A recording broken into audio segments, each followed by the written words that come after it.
Өкмөт 1 минут сурап атат, сөз берип коюн.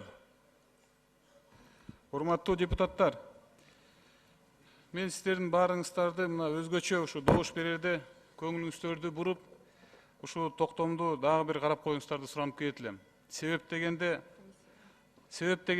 бул токтомдо бүгүнкү күндө дүйнөлүк биржадагы 5 миллиард турган мекеменин тагдыры чечилип атат. Аарде 20 миңден ашык акционерлер бар аарде. Чет өлкөлүк 20 миңден ашык акционерлер бар. Bir yerde bu toktомдо сунушталып атат. Жаңы кыргыз иш компаниясы түзүлүп, ошого 3 күн ичинде өткүзүп берилиш керек деп туруп. Birinci mikrofon. Урматтуу депутаттар, биз саартан бери талкуулаганыбыздын бардыгы келип алып, эч нерсеге жарабай калып жатканы жакшы эмес. Биз эмне себептен жанагы өмүрөк токтогуш айткандай канча дедиңиз 20 миң акционерлердин кызыкчылыгын колдойбуз дагы 5 миллион кыргыз элинин кызыкчылыгын колдобойбуз. Биз элдин кызыкчылыгы үчүн болуш керек. Буга чейин биз таланып, жутулуп алдып кеттик, бардыгына барып келе жатып, эми дагы эле ошого туура келебизби?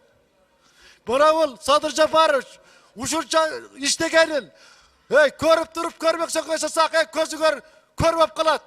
Кылганы кылбады десеңер, кандай эмне болот? Ушул нерсени колдош керек. Мына колдобоймун, тигиндей мындай деген жакшы сөз эмес.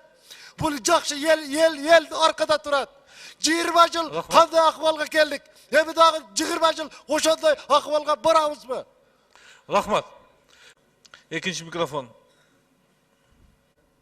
Мына көрүп турасыңар, кошоматчылыктын, эки жүздүүлүктүн, өзүнүн жеке кызыкчылыгы үчүн атасын, энесин сатканга, мамлекеттин сатканга кандай жыйынтык берерин бүгүн көрүп отурабыз. Бул ошо саясаттын жыйынтыгы болгон. Акаев кандай дегенде баары хоп деп туруп документтерди карабай, эми айтып атпайлыкпы, кокустамага келип колду коюппуз деп. Ошол окшоп баары колду коюшкан. Текшербей туруп, карабай туруп. Мына биздин министрлерибиз буйрукту айтканда мына жасайсың дегенде, ошо креслосы үчүн, кичинекей айлык үчүн, үйүнүн кызыкчылыгы үчүн ушундай колду коюп Кыргызстанды бүгүн сызга отургузуп атабыз. Мына бүгүн айтып атат өкмөттүн төрагасы, биз де спонсорский помощь алдык дейт. Бул не деген кеп? Өкмөт спонсорский помощь алган токтош керек. Бул кайырчы. Бул болсо атайын барып зордуктап сурамай. Саясат.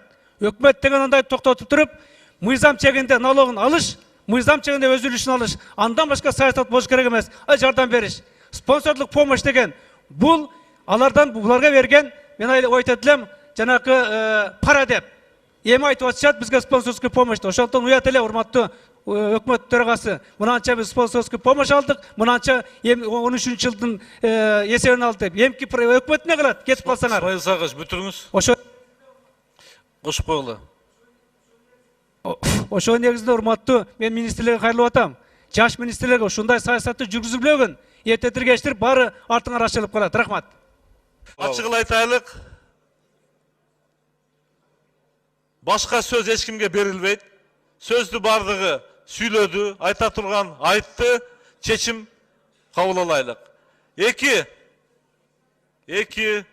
Урматтуу Канат Кыйырканович, уже добуш берүүгө өтөбүз азырчы. Эки вариант бар, эки долбоор бар. Эки долбоор токтомдун. Биринчиси Садыр Нуркожоевич Жапаров даярдаган. Экинчиси 3 комитет жыйынтыктап бардык дебейин 4 фракциянын пикирин бардык ошо даярдалган долбоорлорду эске алып туруп макулдашылган долбоорду чыгарган. Эки долбоор. Мен биринчисин азыр добуш коем. Биринчиси Садыр Нуркожоев Жапаровдун варианты долбоору. Урматтуу депутаттар, комиссиянын Садыр Нуркожоевич даярдаган долбоорду кумтор боюнча добуш коем, добуш бериңиздер. Садыр Нуркожоевич даярдаган долбоорду. Makul 35, karşı 45, ötken жоқ, bardығы 80. Urmatlı депутаттар, ekінші, комитеттер тарабынан даярдалган, макулдашылган долбоорду дош коем, дош бериңиздер. Макул 67, каршы 11, барды 78. Долбоор кабыл алынды. Садыр Нуркожоевич, сизге дагы чоң рахмат, комиссиянын мүчөлөрүнө чоң рахмат.